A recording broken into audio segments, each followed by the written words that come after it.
Welcome back to the Stowpoint Cast. Today we're going to be going over a deck from 2004 called Crobyss. The particular list that we're going to be going over today is James Arnold's list. He actually won the 2004 PokeStats tournament. It happened a while ago. I think it was actually like last year, sometime in like the spring or something. But yeah, there's a tournament that PokeStats put on, and he got first with this list. So let's get right into it. Starting off with 4 Zubat. Zubat's got 50 HP, which is actually really good. Definitely better than 40. Grass type, single retreat, and a weakness to Psychic. Quick turn is the first attack. So for colorless, flip 2 coins. This attack does 10 damage times the number of heads. It's whatever. I mean, you could potentially hit 20. It's an okay if you have a Psychic Energy turn 1. But Surprise is actually a really good attack on Zubat, and it really fits in with the theme of the deck. So for 1 grass or 1 multi-energy, because you actually don't play grass, choose 1 card from your opponent's hand without looking, look at the card you chose, and then have your opponent shuffle that card into his or her deck. So after a Desert Shaman, Desert Shaman, same thing, turn 1 into a Surprise, I mean, that can take your opponent down to 3 cards on turn 1, or your turn 2 technically, because you can't play supporter turn 1. But you can hit him turn 2 with this, and that's like a really, really solid first turn from you. I mean, not only getting them down to 3 cards, but also potentially taking out a supporter card or something that they need out of that 4 is really, really solid, and Surprise is a really, really decent attack on this basic for sure. This will play 3 Golbat. Golbat's got 70 HP, single retreat, weakness to Psychic. The first attack, Supersonic. The defending Pokemon is now confused. That's actually pretty decent. Just an auto confuse is good. In this format, when you hit your opponent with a special condition, their power gets shut off, so they can be good against stuff like Blaziken or Swampert, so that's kind of cool. And then Sharp Fang for grass and a colorless or a double rainbow. I guess it only does 10 with the double rainbow, but still 2 for 20. Definitely really, really meh, but the confuse is kind of cool. So this will play 4 Crobat. I love this card. This card's so cool. 90 HP, which is pretty low, but grass type, free retreat, which is really nice, and it's actually pretty vital to the deck, to be honest. Because usually the energy on these guys, you don't want these guys dying ever if you can prevent it. So you like hit them with the triple poison or hit them with a flutter trick and then retreat to the bench and attack with Gorbe Ice later. So the first attack, Flutter Trick for 1 colorless, flip a coin of heads, look at your opponent's hand, and choose 1 card. Your opponent discards the cards you chose. So, I mean, for not only does that do a little bit of damage, so a little bit of chip is whatever. I mean, 1 for 20 colorless is decent. But the fact that you can just go Desert Shaman and then Flutter Trick into taking your opponent out of the game is one of the reasons that this deck is so strong and is one of the contenders for one of the better decks in 2004. Because, you know, it doesn't matter what deck you're playing. If you get Desert Shaman Flutter Tricked on turn 1, which can happen if your opponent's going second and they just go Rare Candy, Crobat, Desert Shaman Flutter Trick, like that's a combo that your opponent can hit if they're playing this deck. It's really hard to come back from that, especially if they just get to like choose the card, right? Like if you have a Stevens, your opponent's not trash, they're gonna pick the Stevens and force you to discard it. So not only is that card not in your deck now, it's also not in your hand, which is really, really bad. So Flutter Trick is a really solid attack, and Triple Poison is also really good. So it does 10, and then the defending Pokemon is now poisoned. Put 3 damage counters instead of 1 on the defending Pokemon between turns. So I mean, that 10 damage is usually mitigated because you're going to be attaching a double rainbow to use this. Usually, not always, but usually.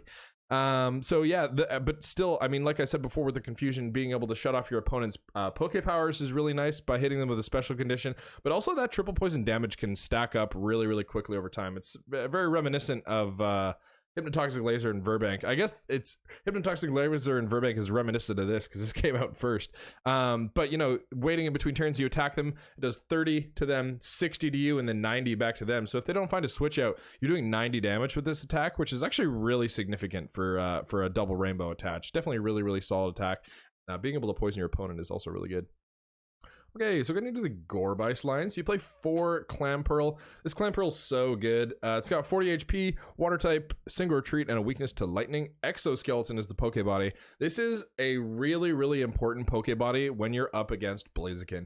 So Blaziken has an attack. I forget what the name of the attack is. I'll put it up on the screen. It does 50, and then you can discard a fire energy attached to this Pokemon, and then it does 10 to all your opponent's bench. So that Snipe is actually really good, and Blaziken doesn't even care if it discards the fire because it just reaccelerates it.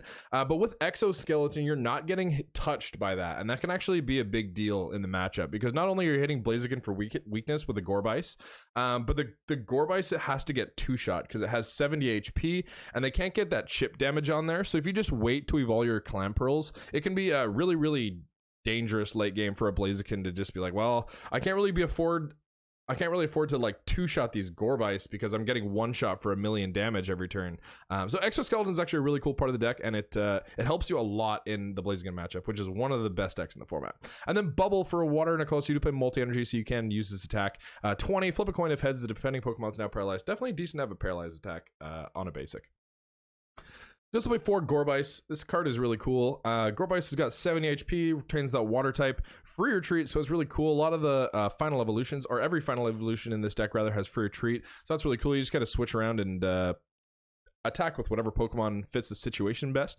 So Stun Needle is the first attack for 10. Flip a coin if heads, the defending Pokemon is now paralyzed. I've definitely used this attack a fair amount when playing this deck. Sometimes you're just in a pinch and you need to Stun Needle and stall for a turn, and having that stall not only on the basic but on the evolved Pokemon means that if you're ever in a dicey situation, you can just free retreat and then Stun Needle and hopefully hit that heads for paralyzed if you need to be doing that. But the main attack they're going to be using on Grope Ice is Mystic Water, because there's no cap on it. It's so good.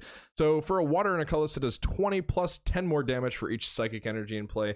So that counts double rainbow energy, so that counts as another 20 damage. So usually you want to be like attacking a double rainbow on a Crobat, and then maybe switch to another Crobat, put another double rainbow on it, and then retreat to Gorbyss once you set up all your energy, and then swing with a Mystic Water for a ton of damage. So that's your late game attack, and it is a really, really powerful attack for sure. So let's play 4 Dunsparce, staple setup Pokemon in this format. Really, really good. So 50 HP, colorless, single retreat and weakness to fighting, strike and run. Search your deck for up to 3 basic Pokemon, put them under your bench, shuffle your deck afterward. You may switch Dunsparce with one of your bench Pokemon. So that's kind of cool because you can just free retreat into whatever, like if you put a Clamperl up, switch into a Clamperl, evolve into Gorbyss, and then you can free retreat into whatever you want, like a Golbat or a Crobat, depending on what's in your hand, right? Because if you have that Gorbyss, and you know you just can evolve into free retreat, but you don't have the Crobat pieces, it just opens up your options a little bit, which is kind of cool. And then Sudden Flash is also a really solid attack in a pinch. So for 1 colorless, does 10, and then flip a coin. If heads, the defending Pokemon is now paralyzed. Okay, so getting into some of the trainer cards now. You're going to be playing 4 Master Ball. In James' write-up of this list, he was raving about Master Ball.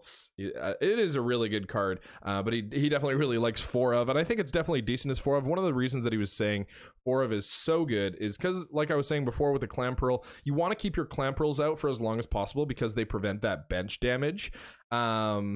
But again, like, you can't just always have that Gorbyss in hand. But with 4 Master Ball, 4 Gorbyss, 4 Steven's Advice, and, you know, some other supporter cards, the consistency is pretty much there. So you can kind of afford to not evolve those Pokemon and then still have the out to Gorbyss when you need it. Before you Desert Shaman anyway. Like, you always have that option to just Master Ball before you Desert Shaman, which is also good. Okay, and then you also play 3 Rare Candy. So Rare Candy is just for your Crobats, but you can also get out a quick Gorbyss if you really need to hit like a Paralyze or something and your opponent's just popping off. So you can Rare Candy into Crobat, which is really good. I kind of like 4 here, but I think 3 is super fine, especially when you're running the thicker Golbat line.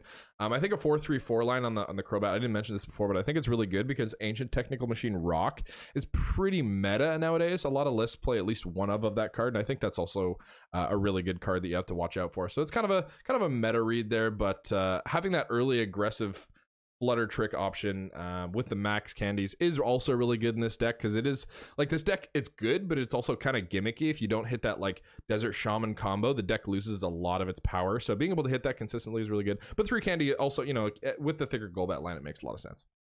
Speaking of Ancient Technical Machine Rock that I was just talking about, you do play 1 ATM Rock. So ATM Rock is a super solid trainer card. So it's a tool. It's a technical machine, actually. It's not a tool. You get attached to one of your Pokemon, and then they gain an attack. And it's only attached to evolved Pokemon as well. So Stone Generator for 1. If your opponent has any evolved Pokemon in play, remove the highest stage evolution card from each of them and put those cards back into his or her hand. So this is actually one of the cards that James said he would probably cut from this list for a Warp Point, which I think is pretty decent. I mean, Warp Point helps you get your Dunsparces into play earlier. And honestly, he was saying that you wanted a second Warp Point too. But I do see some merit to having an ATM Rock as well, because with Triple Poison, usually what your opponent's going to want to be doing is retreating. Just because they get out of poison and their damaged active is now on the bench. So one of the ways that you can punish that, especially if you've done some damage already, is like like usually you set up triple poison knockout numbers, but if they retreat, at least you have an option to hit them on the bench, which is, I guess, Warp Point does the same thing. It brings up one of their bench Pokemon, so I guess the switch does have some merit, but I do think Ancient Technical Machine Rock is cool too, because you can hit a bunch of like Crobat numbers early and then ATM Rock for multiple prizes, so that's kind of cool. But alternatively, Warp Point is also a really good card, so maybe consider playing one of those too if you're building this deck. Deck also plays 2 Desert Ruins. I think the 2 Desert Ruins count is actually really good. It's like new meta right now because Blossom is pretty much staple in every EX deck now is the Desert Ruins counter. And you don't need 3. 3 is kind of overkill, but 2, I think it's really like it's perfect because you can find it relatively consistently unlike a one of, and it also does the job that it needs to do because it's not getting bumped. So yeah, Desert Ruins, anytime between turns, each player's EX Pokemon take 10 if they have an HP of at least 100. So you don't play any EX Pokemon, so it's just for your opponent's EX Pokemon. But it hits stuff like Swampert EX and Gardevoir EX and Blaziken EX. Some of your, Blaziken's not one of your tougher matchups, but yeah, neither is Gardevoir either. Like Gardevoir and Blaziken are both pretty decent matchups with this deck, but Desert Ruins kind of just pushes it over the top. I think I've never tested versus Swampert, but Swampert could be a little bit tricky for sure. Are you resistant to fighting? No resistance. That'd be really good. Okay, so getting to the supporters, you're going to be playing 4 Desert Shaman. Desert Shaman is a busted card in this deck, like I was saying. So both players shuffle their hand to their deck, and then they draw 4 cards. And in combination with Flutter Trick, you can just completely take your opponent out of the game on the first turn. If you do hit that combo where it's like Rare Candy and an Energy on the Crobat, and then Desert Shaman into Flutter Trick heads can be really, really deadly. So it's definitely a really solid hand disruption in this format. And I do like the 4 of count just because the whole deck kind of loses its mojo if you can't hit that combo eventually at one point. So the 4 of just keeps you consistent. I do really like that. Speaking of 4 of consistency, Steven's Advice, busted supporter card in this format, really, really good. So Steven's Advice says draw a number of cards equal to the number of your opponent's Pokemon in play, and if you have more than 7 cards, including this one in your hand, you cannot play it. So Steven's Advice, again, just like really staple draw supporter, with Dunsparce being one of the better support Pokemon in this format. Everyone has lots of bench Pokemon, so being able to draw a ton of, like, usually you're netting around 4, like if a Dunsparce strike and runs for all 3, but it can be more, it can be 5 or 6, which is, straight drawing 6 is really, really good. This will play 4 TV Reporter. I also really like the 4 of TV Reporter count in this list. One of the reasons that I really like the 4 of TV Reporter is because of thinning. So Desert Shaman is a card that you're going to be using, like I said, a couple times in the game. It's a really good hand disruption option. But one of the flaws of using Desert Shaman is you also hit yourself to 4, and you don't play any support Pokemon that draw you cards. You kind of have to hope that the cards in your deck are good, and TV Reporter helps that happen. So TV Reporter says draw 3 cards, then discard any 1 card from your hand. So it's really solid for thinning. You can kill Dunsparces off of that. You don't need Dunsparce in your deck ever after you have one set up. So those are 3 dead cards that you can just ditch with TV Reporter. And depending on what the board looks like, you might want to get rid of a Rare Candy or get rid of a Desert Ruins. So being able to thin when you play 4 Desert Shaman is actually really, really good. I do like that 4 TV Reporter count in this. This will be 1 Copycat. I think that's just to have an option because there are some massive hands in this format. Delcatty can get hands pretty big, so having an option to mimic your opponent's hand, obviously getting it lower with a Desert Shaman is better, but you can't always have that option, so being able to shuffle draw for your opponent's hand is very good in this format as well. Okay, so getting into some of the energy cards. You've been playing 6 Psychic. One of the big changes that James made to this archetype that I really enjoy is the 6 Psychic energy. Because most of the lists that I've seen for Crobyss before this were playing like Grass or a mix of Psychic and Grass, which is okay, but I just think that having 4 Psychic energy, in his report, he said you want your attachments to be for Psychic energy every time, which makes a lot of sense because Gorbyss attacks based on the Psychic energy you have in play. So I really like that switch that he did, and I think that the basic Psychics are one of the reasons that this deck, it might be tier 1, might be a little more tier 1.5, but that's one of the reasons that I think it has gotten more powerful than the archetypes in the past, or the lists in the past rather. Play 4 multi-energy. Multi can be anything, so like I said, it could be that grass for the Zubat. It could also be the water for Grope Ice, which is really good, or the grass for Crobat. Kind of just fulfills everything in the deck. It can also be a colorless for Dunsparce, so it kind of just does everything. But something to be careful about is you also play double rainbow energy. So just being careful of your counts on multi and double rainbow, because sometimes you have to attach a double rainbow to a Pokemon that already has a multi. Usually you never want to do that, but sometimes you have to, because you either, you know, you need the 2 psychic in play, or you can only attach the double rainbow to an evolved Pokemon, and the only evolved Pokemon you have already has a multi-energy on it. And sometimes it sucks, but the reason it sucks is multi-energy gets turned off when you attach a double rainbow, so it's not worth a psychic anymore. You do gain a psychic technically when you attach a double rainbow. So let's say you had a Crobat with a multi-energy on it because you're using Flutter Trick earlier. You can attach a double rainbow, and then technically you lose a psychic, but then you gain 2 psychics, so it's technically still a +1 and can be good in some situations. But just be careful of that, because you can get some tricky numbers and have your numbers off if you are not calculating your multi energies correctly. And usually that's one of the reasons that Golbat's really good too, because you can just evolve into the Golbat and then attach a double rainbow energy, and then as soon as you get that double rainbow on there, you don't have to worry about attaching the multi and the double rainbow to the same Pokemon. You can kind of separate them and then get the value out of both of them. Okay, well, this has been Crobyss for the 2004 format. If you have any questions about the deck, feel free to leave them in the comments below, and I will do my best to get to them. And if you're not liked or subscribed, definitely give her a sub. I really appreciate it. It helps me out. We're doing a giveaway at 500 subs. We're doing a giveaway and a face reveal as well, so we're almost there. I think we're at like 350 at the time of this video, so push a little bit harder, and maybe we can get a giveaway going. Okay, well, thank you guys so much for tuning in, and we will see you next time.